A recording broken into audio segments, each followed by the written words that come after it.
उनकी स्थिति को याद करिए। आप स्टेट प्रॉब्लम को याद कीजिए कि कैसा डिजास्टर था। केंद्र ने स्टेट के हाथ को बांध दिया था। तो मैं चाहता हूं कि डिजास्टर प्रबंधक को जो कमेटी आप बनाए पंचायत वाइज, जहां पर बाढ़ आग से प्रभावित है, उसमें एक कमेटी बनाए जिसमें सामाजिक लोगों का महत्व हो। नोरमा ग्रुप, जो सोचता है वो करता है। आपके अपने सपनों का आशियाना। कोरोना के समय वो का ध्यान रखिएगा। कोरोना का सबसे पहला डिजास्टर, अब याद करिए, हमारे मंत्री जी हैं, गंगा की नदियों के किनारे कितने लाश पड़े थे, कितने उनकी स्थिति को याद करिए। आप स्टेट प्रॉब्लम को याद कीजिए कि कैसा डिजास्टर था। केंद्र ने स्टेट के हाथ को बांध दिया था। महाराष्ट्र के मुख्यमंत्री और बंगाल के मुख्यमंत्री ने आपत्ति दर्ज की थी कि आप हमारे पावर को कटल करते हैं। तो डिजास्टर में आम लोगों को आप क्यों एक्नॉलेजमेंट नहीं करते हैं? सामाजिक लोगों को, सांस्कृतिक शैक्षणिक लोगों को, वहां के वैज्ञानिक को, जो ऐसे लोग हैं उसको आप, जैसे उत्तराखंड में मंत्री जी, यदि आम लोग वहां इन्वॉल्व होते तो 10,000 से कम जाने जाती। तो मैं चाहता हूं कि डिजास्टर प्रबंधक को जो कमेटी आप बनाए पंचायत वाइज, जहां पर बाढ़ आग से प्रभावित है, उसमें एक कमेटी बनाए जिसमें सामाजिक लोगों का महत्व हो। कोरोना में के प्रभावित 40,000 लोगों को अभी तक केंद्र के द्वारा पैसे मुआवजे नहीं मिले।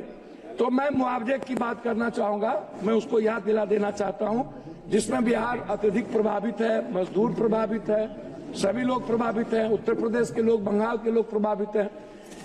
मैं शुरू करता हूं अटल जी के समय से। मैं उनको याद करता हूं, अटल जी को, उनकी बहुत बड़ी परियोजना जिन्होंने नदी जोड़ने की बात की थी। मैं नदी जोड़ने से शुरू करता हूं। बाढ़ का जो संबंध है या डिजास्टर की बात करते हैं तो अटल जी जरूर याद है। उन्होंने हर नदियों को, कनेक्टिविटी को जोड़ने का जो उन्होंने एक बड़ा निर्णय था उनका, वो देश में एक बहुत बड़ा निर्णय था, लेकिन उस पर हम लोग अभी तक काम नहीं कर पाए। हम किसी नदियों को, चाहे हमारे इलाके में गंडक है, सप्तकोशी जो नेपाल से आता है, बूढ़ी गंडक है, महानंदा है, कमला है, केहर है, कनहर है, सौरा नदी है, गंगा है। जब हम इस नदियों की बात करते हैं तो वो नहीं हो पाता है। दूसरी चीज, अभी आपको याद होगा फरक्का कब बनी थी? 1974 के बाद, बाढ़ के बाद फरक्का, और फरक्का से लेकर के भागलपुर तक, नौगछिया, मनिहारी इलाके में नदियों का जो गाद है आज तक नहीं निकाला गया। नरेंद्र मोदी जी के सामने नीतीश जी, हम लोग भी मीटिंग में थे, इस प्रश्न को उठाए थे कि क्या फरक्का का रिहेबिलिटेशन होगा या नदियों को कैसे हम लोग और मजबूत कर सकते हैं, जिसमें कोसी पर भी थी। भीमनगर बैरेज बनाने की बात थी, उसको हम लोग भीमनगर को रिहेबिलिटेशन नहीं कर पाए। नए भीमनगर की बात हम नहीं कर पाए। आपने दिया है कि एक है भीमनगर, दूसरा है अजयनगर में आप एक नए बैरेज बनाने का आपने प्रपोजल हम लोगों ने दिया था। उस प्रपोजल का क्या हुआ? यदि हम उस बांध और चौड़ाकरण करते हैं, भीमनगर बैरेज बहुत लंबे समय से हो गया और सबसे ज्यादा प्रेशर पड़ता है, क्या कहते हैं आपको, नेपाल का। नेपाल से वार्ता नहीं होना भी एक बड़ा चिंता का विषय है।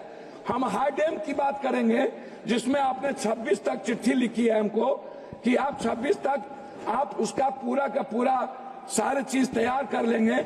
तो हम एक हाई डैम की बात, बिहार के लिए, बिहार की आपदा के लिए जो सबसे बड़ा चीज है, हाई डैम भी है, एक बड़ा भीमनगर बैरेज का नवीनीकरण है, दूसरे जगह भी है।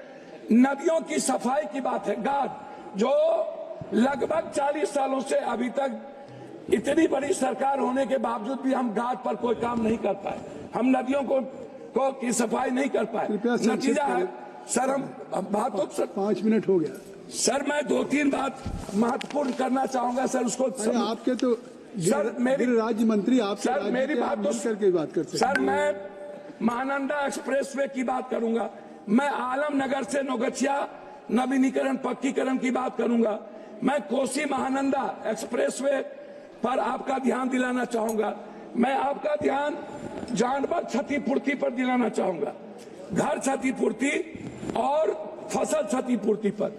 जब बाढ़ आता है, अभी बाढ़ आया, लगभग 7 लाख क्यूब पानी के बाढ़ आया, जिसमें पूर्णिया का आप कोई भी इलाका, किशनगंज का, अररिया का, आप सहरसा का इलाका देख लीजिए, आप उस कोसी सीमांचल का जो भी इलाका आप देखेंगे, 7 बांधे टूटी।